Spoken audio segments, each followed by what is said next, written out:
Hello guys, എന്തൊക്കെയുണ്ട്? Fridge തുറന്ന് നോക്കിയപ്പോൾ നല്ല ബീഫ് ഉണ്ടായിരുന്നു കേട്ടോ. അപ്പം പിന്നെ ഒന്നും നോക്കില്ല, അടുത്ത ഷോപ്പിൽ പോയിട്ട് പൂള വാങ്ങിച്ചു കൊണ്ടുവന്നു. ഞാൻ കഴിഞ്ഞ വീഡിയോസിലൊക്കെ പറഞ്ഞോളൂ ബീഫും പൂളയെ കുറിച്ച്. എൻ്റെ ഉമ്മാൻ്റെ ബീഫും പൂളിയും അടിപൊളിയാണ്, വെറുതെ പറയല്ലോ കേട്ടോ, ശരിക്കും അടിപൊളിയാണ്. ഉമ്മ സ്കൂളൊക്കെ വിട്ട് റെസ്റ്റ് എടുക്കുന്ന സമയത്തായിരുന്നു കേട്ടോ ഞാൻ ഈ ബീഫും പൂളി ഉണ്ടാക്കി തരുമോ ചോദിച്ചത്. അപ്പം സ്വാഭാവികമായിട്ടും കിട്ടുന്ന ആൻസർ ആണല്ലോ നോന്ന്.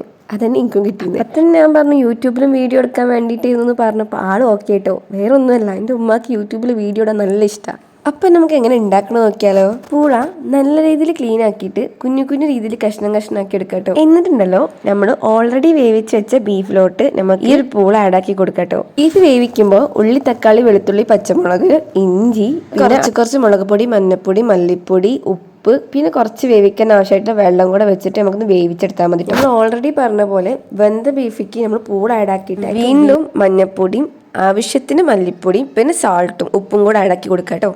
പിന്നെ അതിലേക്ക് എരിവിന് വേണ്ടിയിട്ട് ഒരു മുളക് കൂടെ നമ്മൾ ആഡാക്കി കൊടുക്കുന്നുണ്ട്. പിന്നെ നന്നായിട്ടൊന്ന് മിക്സ് ആക്കി എടുക്കട്ടത്. പൂളിയും ബീഫും വേവാൻ ആവശ്യമില്ല ഒരു ഗ്ലാസ് വെള്ളം കൂടെ ആഡാക്കിയിട്ട് നമുക്ക് ഈ കുക്കർ ഒന്ന് അടച്ച് ഒന്ന് വേവിച്ചെടുക്കട്ടോ. ഒരു വിസിലൊക്കെ ആകുമ്പോഴേക്കും നമ്മൾ ബീഫും പുളിയും വെന്ത് കിട്ടും കേട്ടോ. ഇത്രേ ഉള്ളൂ കേട്ടോ, സിമ്പിളായിട്ട് ഉണ്ടാക്കാൻ പറ്റും.